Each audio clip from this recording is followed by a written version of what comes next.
So today we are going to look some theories again. Okay, sir.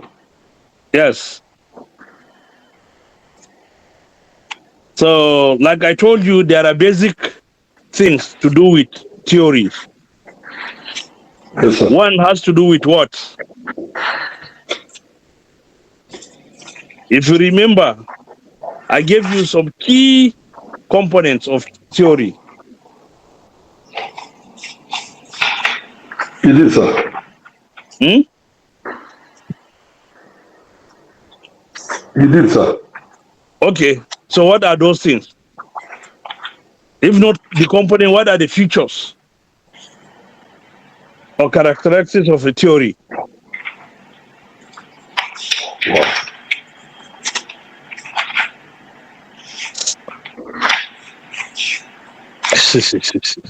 Okay. Don't be angry. When you are discussing theory, basically, Yes, sir. you talked about the proponent, The you talked concept, about the key variable. principle or assumptions, you talked about the application, Okay. and you talked about what? We talk about concept, variables, propositions. Limitations. Oh, yes, sir. Uh-huh. So, anyway, that's why you guys don't want to send your list for No, continuous assessment, but we've gathered it's it, okay. sir. We've gathered it and given it Already. to Accident Just Glenn. keep it, no problem. Okay. Hmm. So today we'll try to look at resource-based theory.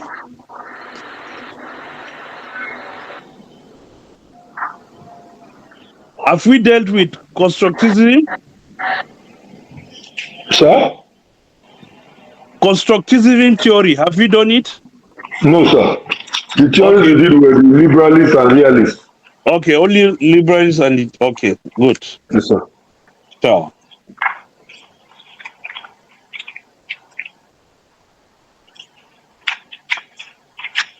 so let us look at resource-based theory because at least we have identified part of security challenges in Nigeria. Part of the contemporary security in Nigeria has to do with resource-based conflict. A typical example we gave of where Niger Delta, as well as Zamfara, Katsina, where mining activities do take place. Yes, sir. So, resource-based theory is a strategic management framework that focuses on internal resources and capabilities of an organization.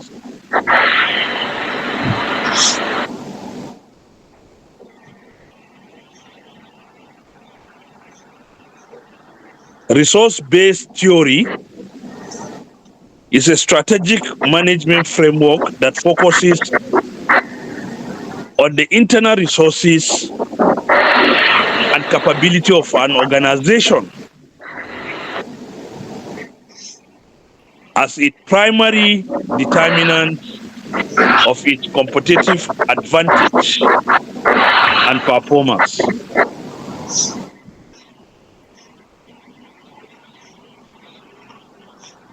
Resource-based theory,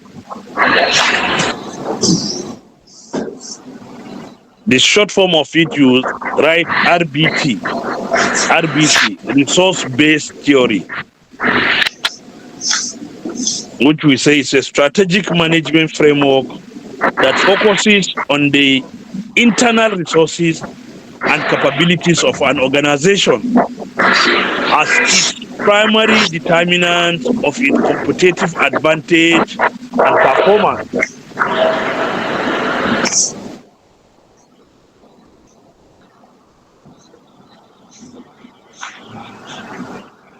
When they say competitive advantage, it means even we as individuals,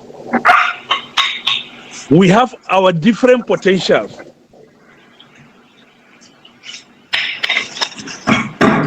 We have individual potentials, even as human beings. Somebody can be very fluent in speaking. Somebody can only write. If you ask him to speak, he cannot, particularly in the presence of audience.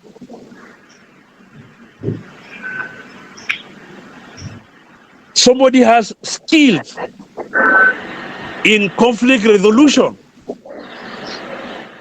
He has acquired that wisdom. Somebody is good in manipulating systems, computers. So your potentials is your competitive advantage. Because if you are guru in ICT, and somebody who is good at literature, if you go for an interview and they gave you system, that is computers or laptops,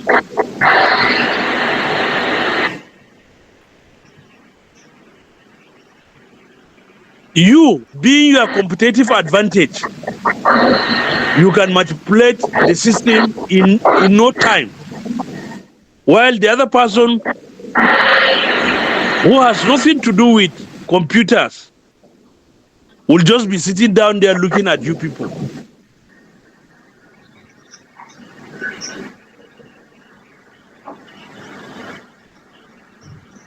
So resource-based theory is a strategic management framework that focuses on the internal resources and capabilities of an organization. If you reduce to organizations, some organizations are good at food production, that is agricultural inclined capability and capacity. Some people, some organizations are good at maybe producing materials like textiles organizations.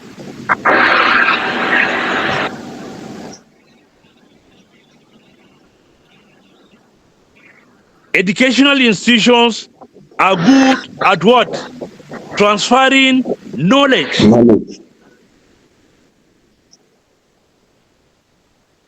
Police force are good at what?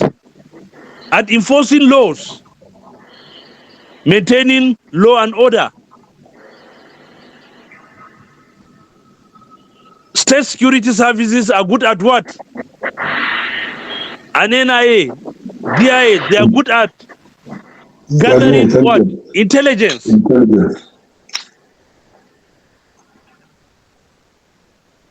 So institutions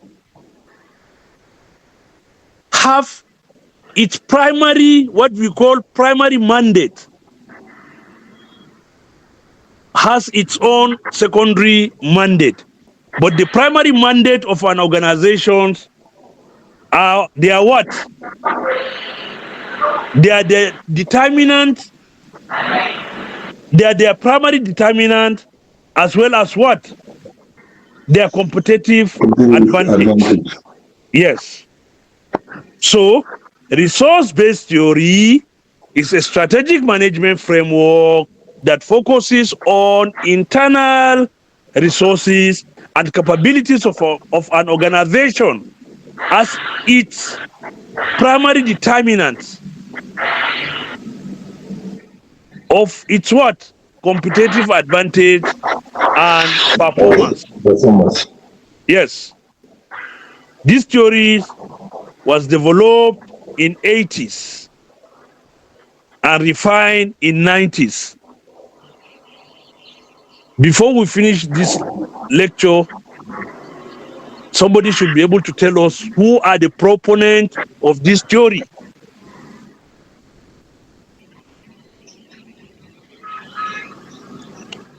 So, resource-based theory represents a significant shift from the industry-based view of competitive strategy, which emphasizes the importance of external market factors. You know, before, most industries that produces a lot of things, their major concern before was always on the external market factors.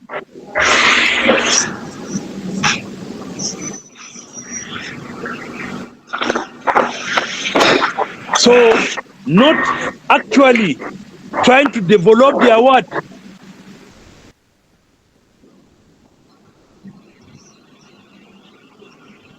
Their capacity in terms of their what? Primary determinant and competitive advantage.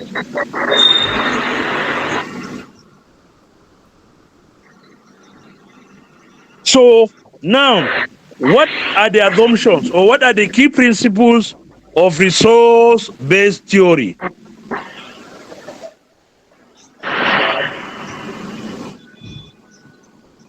There are 4 key principles of resource-based theory. 1, heterogeneity of resources. Heterogeneity of resources.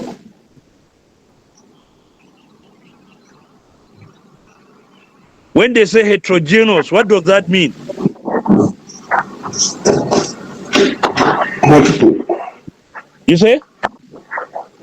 Multiple, sir. Multiple? I think I'm wrong, sir.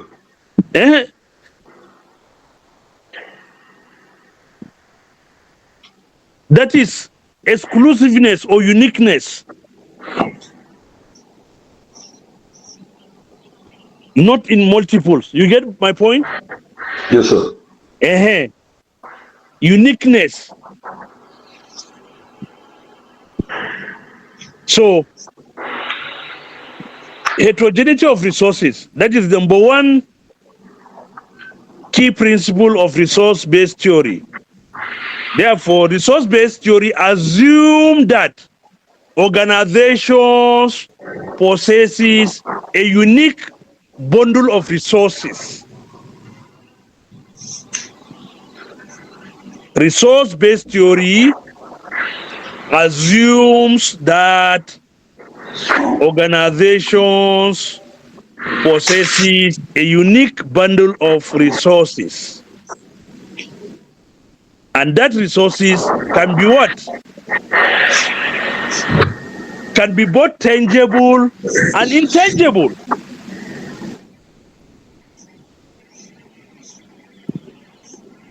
When you talk of tangible resources, what does that mean? Tangible. It means tangible assets. Assets. Like your physical infrastructure, your equipment, landed property. These are what? These are tangible assets.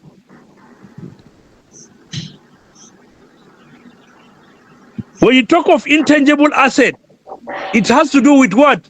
Something that you can only quantify, you cannot feel it, you cannot see it physical, like knowledge, like skills, like brand reputations.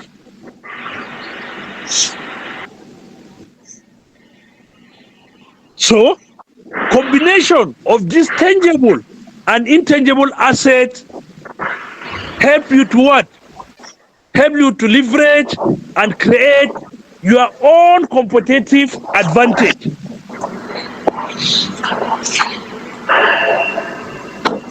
So your unique competitive advantage is your what? That's continuous in nature. So the key principle of resource-based theory, one, assume that organizations possesses a bundle of resources that include both tangible and intangible assets. We gave example of tangible assets like the physical infrastructure, the physical equipment, tangible raw materials, and the rest. While if you're talking about intangible resources, we say something that we cannot see it physical. Something that you cannot touch. Example, we say knowledge. Can you be able to touch knowledge? Can you be able to see knowledge? No, sir. Skills. Skills are intangible. What of reputation? Your brand reputation. Coca-Cola. Can you be able to see brand reputation of Coca-Cola?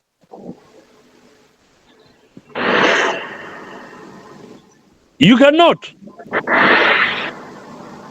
But the can, that is the soft drink inside, whether can or bottle, are what? Are their assets, tangible assets. Their line of production are tangible assets. Their physical infrastructure in their factories are their tangible assets. Financials too are tangible because you can be able to what? Quantify. You have the figure. They will say this company is worth 10 billion US dollars. Two, the second assumption or principle has to do with resource immobility. Resource immobility. That's the second key principle or assumption.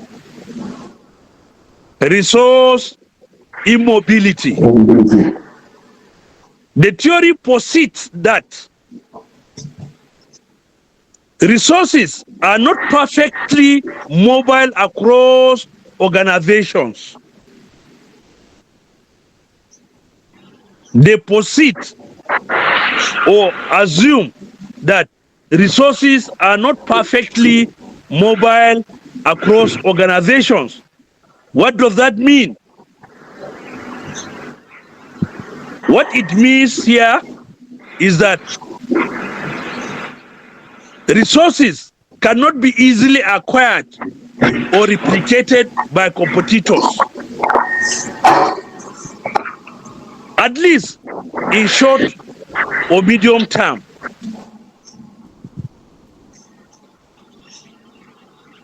So maybe in a layman language,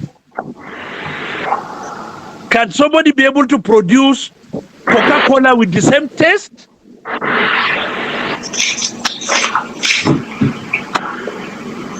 Hello, class. No, sir. Can somebody be able to produce Coke? Why? Because some of the components are what? Are secret to them. And even the quantum or the volume of some of the chemical used are also hidden. So it's only known to them. That's why Coca-Cola is what? Is Coca-Cola.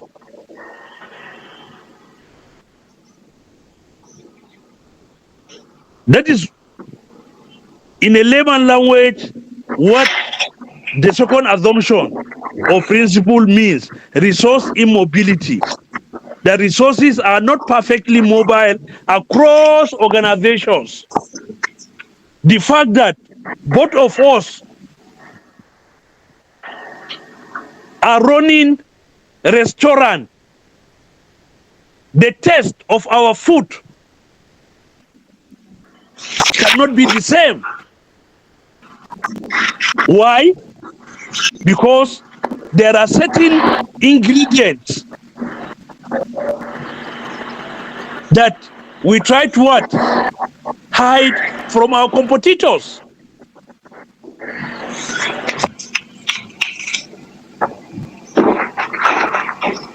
Although some with time, maybe in a short, after a long period of time, you can be able to what? Acquire that resources and start producing the same state. But for sure, not at short or medium term. When we say short and medium term, we are talking about time frame. The third principle or assumption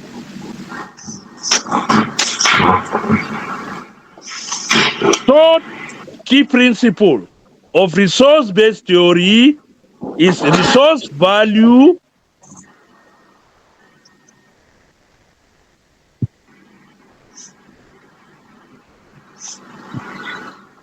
immutability and non-substitutability.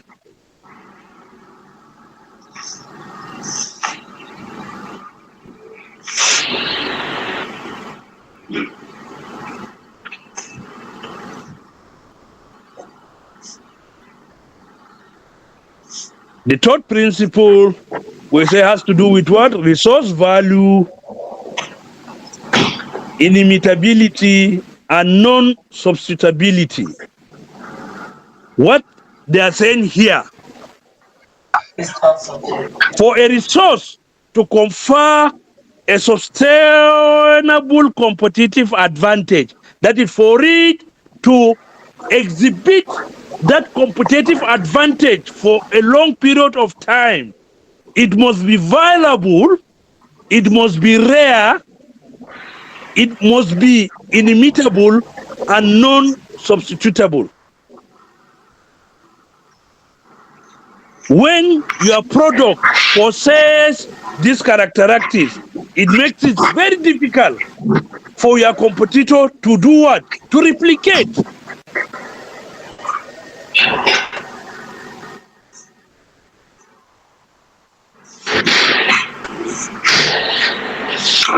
A brand of Volkswagen, producers of Volkswagen, producers of Mercedes-Benz,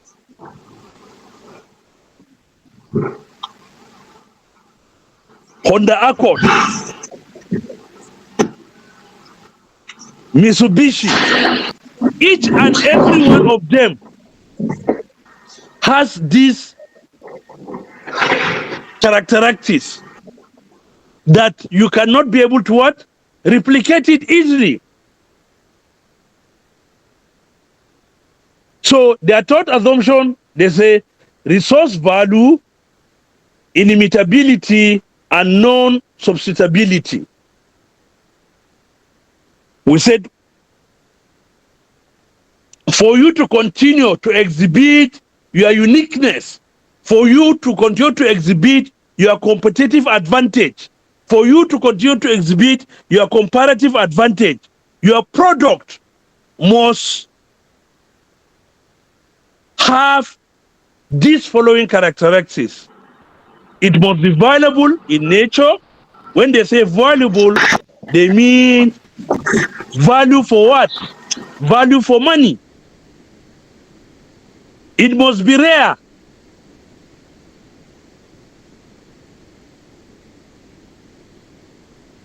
Inimitable, that is, to imitate it will be absolutely difficult, and non-substitutable, that is, even substituting it will be difficult. Let me give you an example. Before now, when we're talking about 45, 50 years back, The seasoning that we have is what? Is Maggi. Detergent that we used to have is what? Is Omo.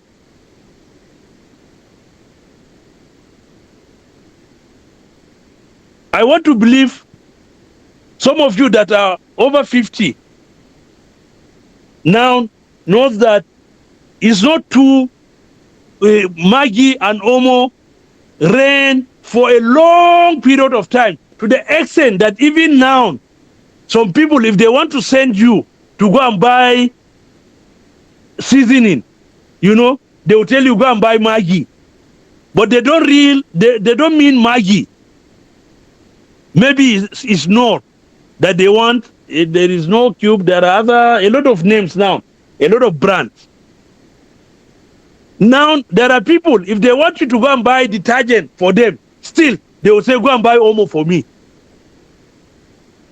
Now we have Ariel, we have Menene, we have Menene, we have all sort of names. So this is just an example of the third principle.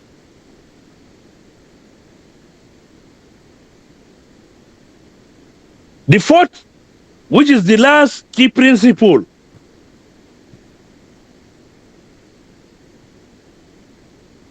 of resource-based theory is dynamic capabilities.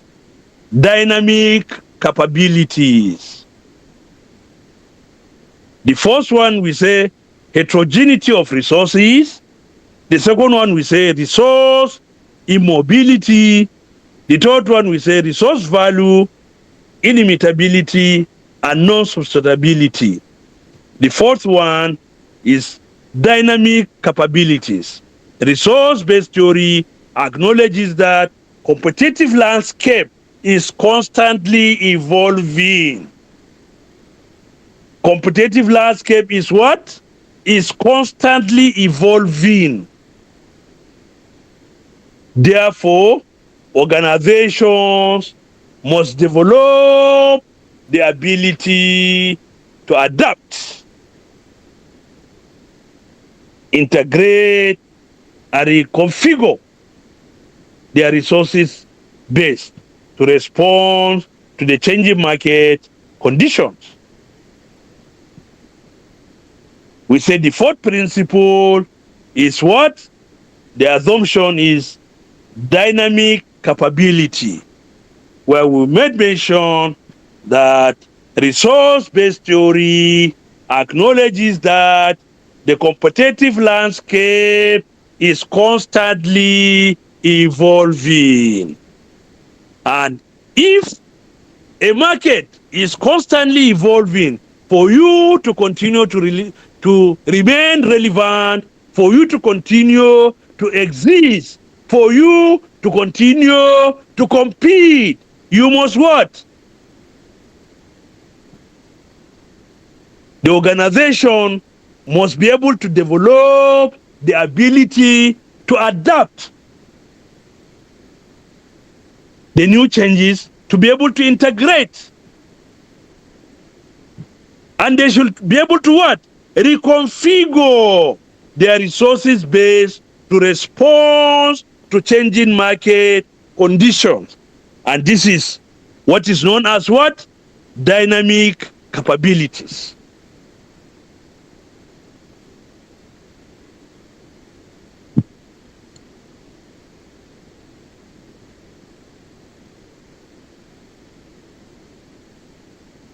Now, application of resource-based theory. Before we go to the application, which is the most fundamental, let us revisit what we have discussed so far. We talked about resource-based theory. We say resource-based theory is a strategic management framework that focuses on the internal resources and capabilities of our organization as its what? As its primary determinants of its competitive advantage and performance. And we say the theory was developed in the 80s and refined in 90s, which represent a significant shift from the industry-based view of competitive strategy, which emphasize the importance of external market factors. That's just the introduction. Then we looked at the 4 key assumptions or key principles of resource-based theory. Number 1 principle, we said heterogeneity of resources, where we made mention that resource-based theory assume that organization possesses a unique bundle of resources, which include those resources can be tangible as well as what? As well as intangible. We gave example of tangible resources as what? Physical assets, financial resources, assets that you can be able to what? See it physically, assets that you can be able to what? Touch it, assets that you can be able to see shape, it has shape. While non-tangible assets are assets that can only be what? Quantify, but you cannot see it visibly. This intangible asset, we gave an example like knowledge, skills, brand, reputation.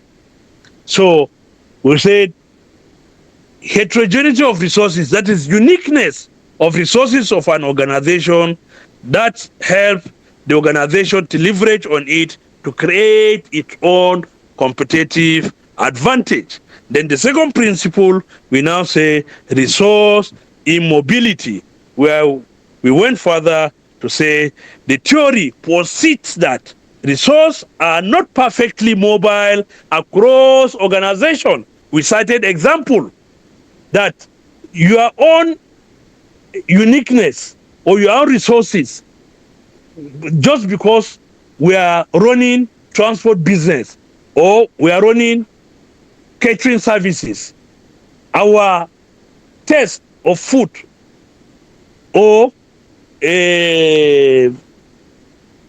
our customer service relation might not be the same. So that is the meaning of it's not mobile across organization. Therefore, it meaning that organization cannot easily acquire or replicate uniqueness of one organization. Even if it will, it must take what? A longer time. But it can hardly replicate it within a short or medium time frame. Then the third framework, we said resource value, inimitability, and non-sustainability.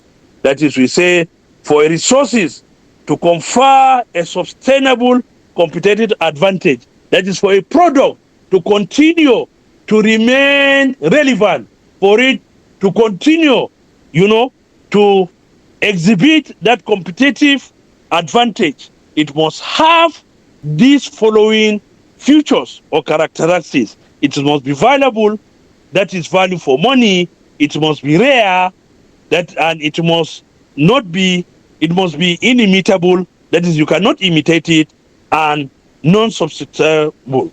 So these characteristics make a resource difficult for competitors to replicate. Then the fourth assumption or key principle we say is dynamic capabilities, where resource-based theory acknowledges that competitive landscape is constantly evolving.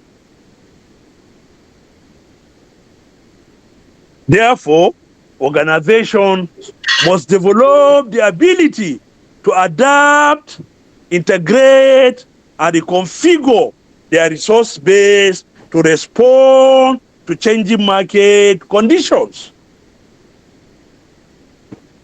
And this is known as what?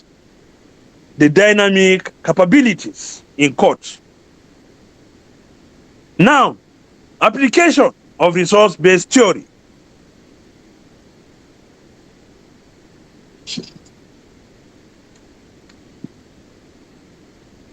You can apply resource-based theory in different situations.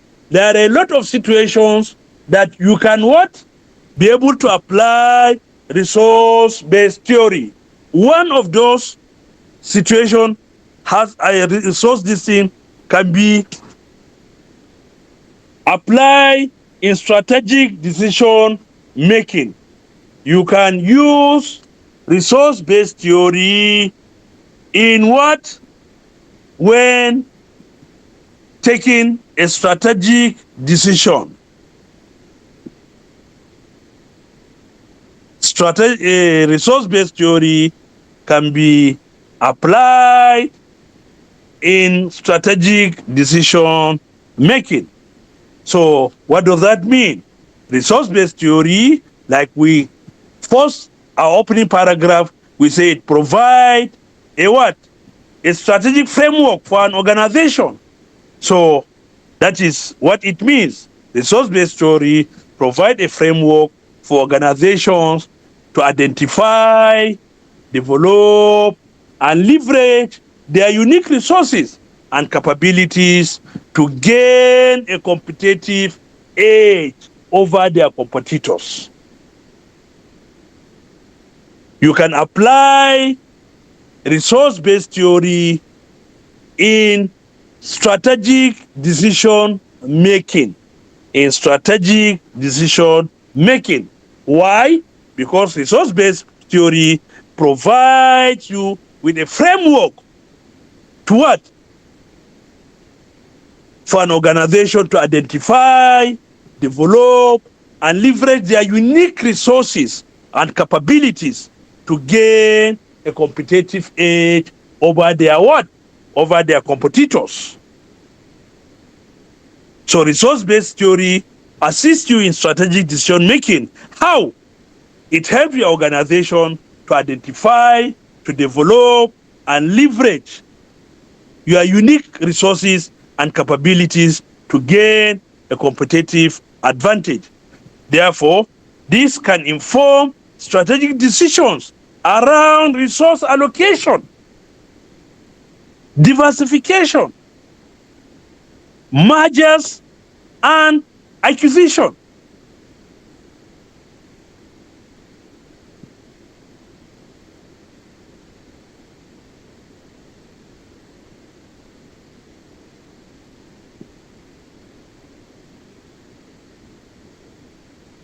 So, when strategic-based theory provides your organization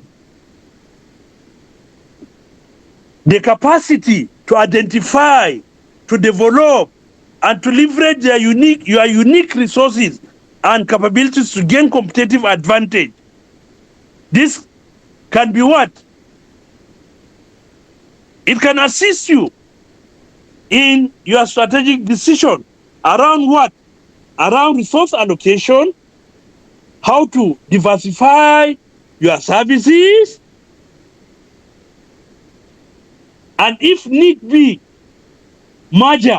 We have a lot of financial institutions that have been going on for merger for over 20 years in Nigeria. Some of recent banks have been acquired and acquisition. The second application has to do with what? You can apply resource-based theory in competitive advantage and profitability. You can resource-based theory can be used while developing your competitive advantage and designing your profitability. How? By focusing on the development and maintenance of valuable, rare, inimitable, and non-substitutable resources. As long as you are what? You can maintain your resources to be valuable, to be very rare, to be inimitable, and non-substitutable, you continue to reign. You continue to exhibit your competitive advantage. Therefore, The second application we said has to do with what? With competitive advantage as well as profitability. That means your organization will continue to focus on the development and keep on maintaining your what? The resource viability, rareness, inimitable, and non-substitutable. This can help organization achieve sustained competitive advantage and higher levels of profitability.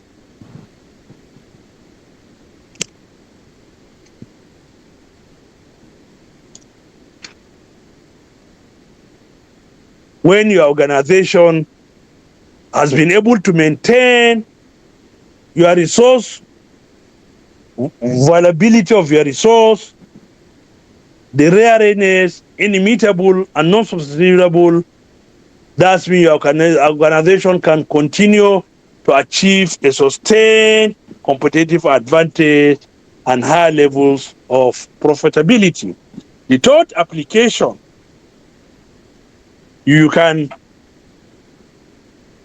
resource-based organization can be applied in organizational innovation and adaptation. It can be applied where?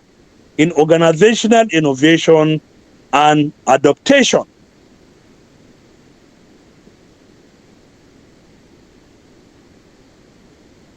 So how will you apply resource-based theory on your organizational innovation adaptation? If you remember, we said market is very dynamic in nature. Therefore, the dynamic capabilities aspect of resource-based theory emphasize the importance of organization ability to continuously adapt and innovate in response to what? To changing conditions. Where even needs be, you can even introduce technological advancement and continue to what? Maintain customers' preferences.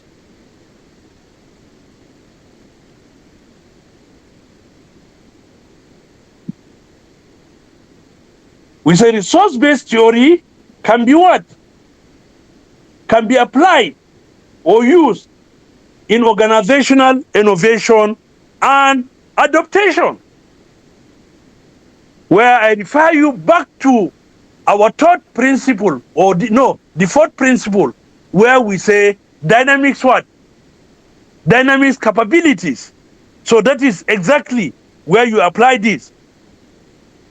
So the dynamic capability aspect of the resource-based theory, back to the fourth principle, emphasize the importance of organizations' ability to continuously adopt and innovate in response to changing market conditions, where if need be, we say you can introduce technology as well as what?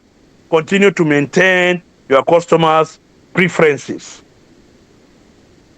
As long as you continue to maintain your quality, customers will continue to patronize you. Fourth application, resource-based theory can be used in mergers and acquisition.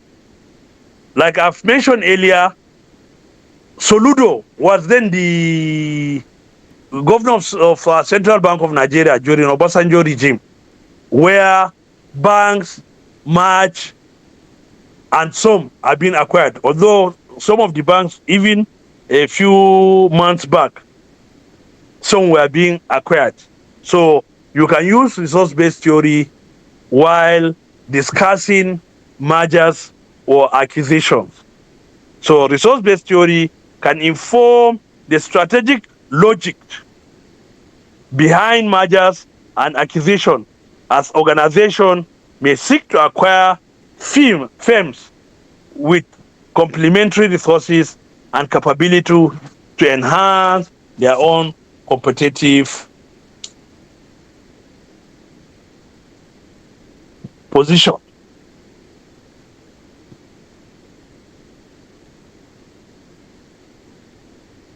It can be used in what?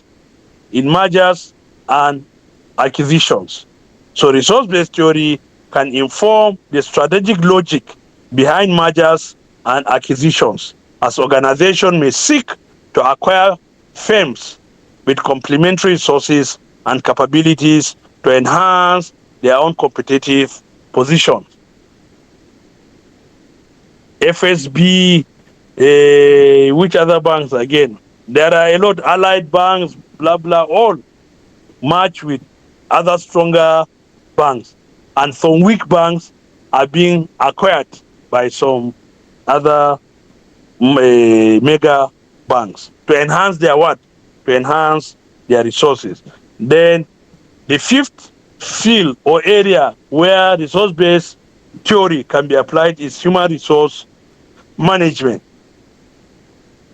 It can be used or it can be applied in human resource management. So resource-based theory highlights the importance of human capital, skills, and knowledge as key organizational resources. And this has implication for how organizations approach talent management, training, and development. And all of us know serious organization these days goes for what? Talent goes for what? In-depth training and what? And capacity development for their what? For their staff. So resource-based theory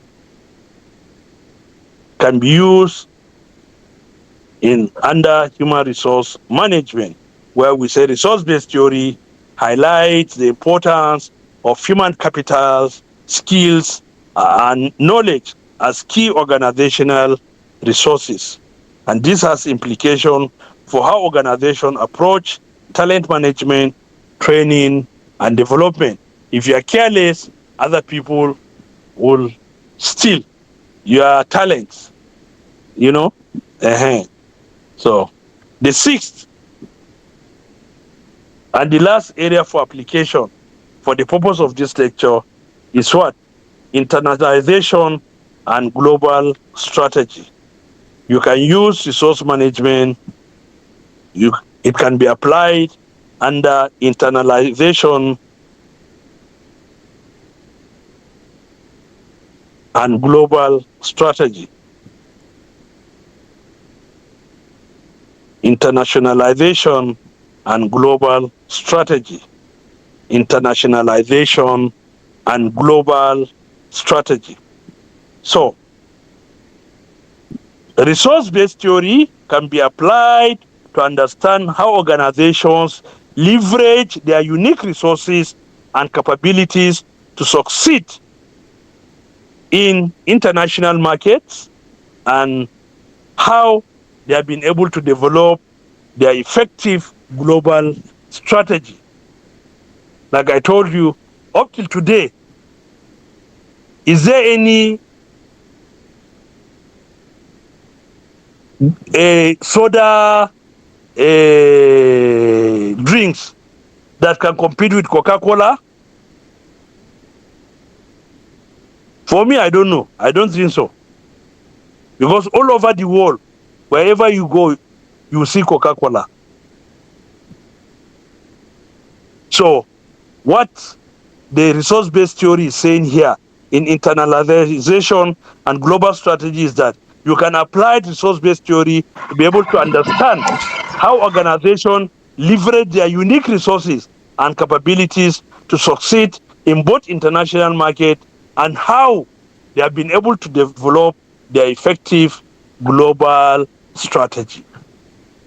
So under application, we made mention about, we said the first one, it can be applied during strategic decision making. The second one, we say in competitive advantage and profitability. Then the third one, we are talking about organizational innovation and adaptation. The fourth one, we are talking about mergers and acquisitions. The fifth one, we are talking about human resource management. Six, internalization and global strategy.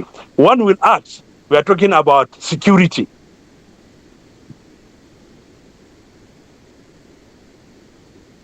And why bringing these products?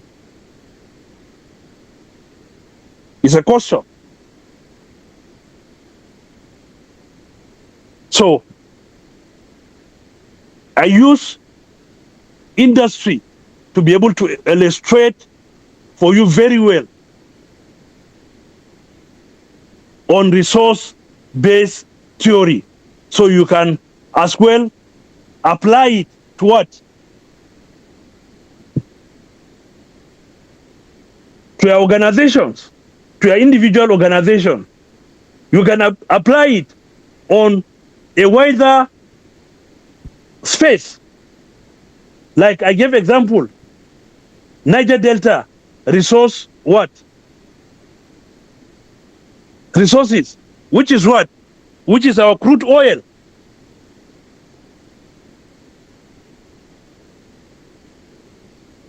What are the limitations of this theory? What are the limitations and critique of this theory?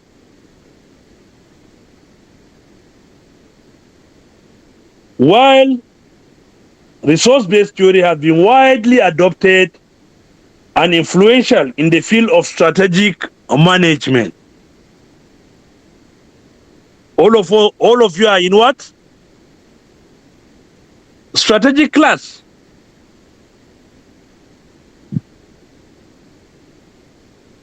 So, but it has also faced some critiques and limitations.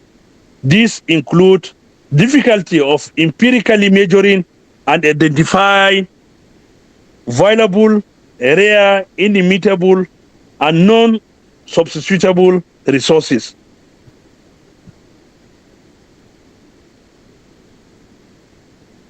Like I said, there are things that are what? Are tangible. What are those things that are tangible? Things that are tangible, things that you can be able to what? Measure. Things that you can be able to see with your eye. Things you can be able to what? Touch with your hands. So, resource-based theory, part of its limitation, although it is widely used in the field of strategic management, but at the same time, it will be very difficult for you to be able to quantify. That is, how valuable is Coca-Cola? It's very difficult for you to see how rare are some of the products.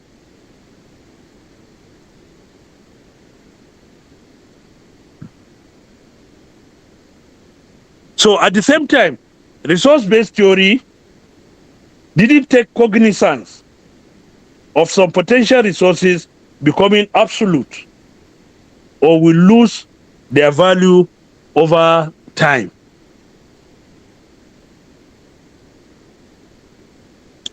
It may become what? Obsolete. And once something becomes obsolete, nobody uses it again. Before, it's only a big man uses Volkswagen in Nigeria. Today, if you are not using Prado, nobody sees you as what? So automatically, today, Volkswagen has lost its what? Its value. And it becomes what? Obsolete.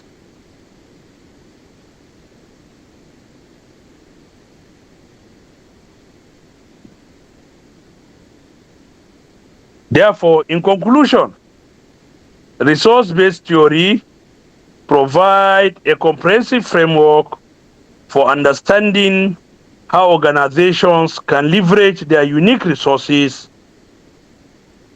and capabilities to achieve sustained competitive advantage and superior performance.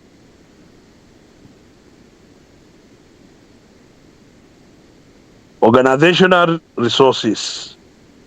Resource-based theory, we said, has a significant impact on strategic management for sure. So as students of strategic management, whatever product or strategy that you want to develop in your organization, you need strategic-based theory to look at it as your what? As your framework.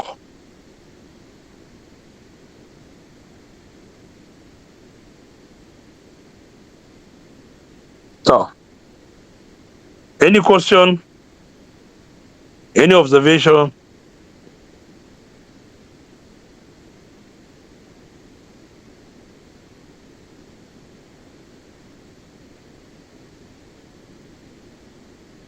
Hello, class. I can hear you, sir. I'm asking you. Any question? I'm good to go. No questions, sir. The class is clear, sir. Okay, top. So now, write constructivism theory. Constructivism theory. I want you people to write constructivism theory.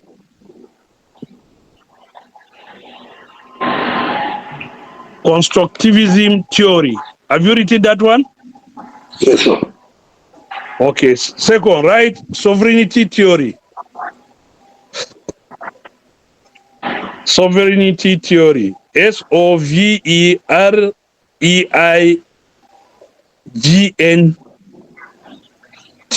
theory. Sovereignty theory. Write interdependence theory.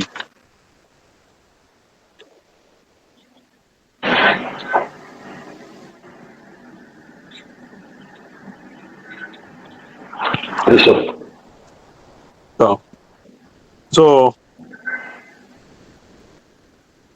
next class, I want each and every one of you to come up to write on this so that you make presentation to the class. Okay, sir.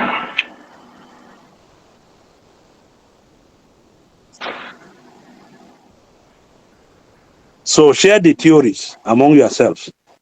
Okay, sir. So see you guys. Tomorrow I may not be able to, because there is a wedding I'm attending in Kaduna around 2, and the bride price is in my hand.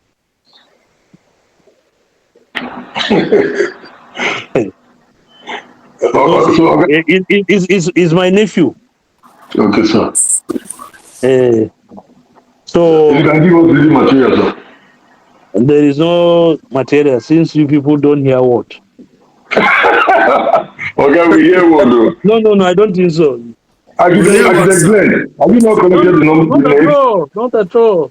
I've understood you people very well. So let's everybody operate.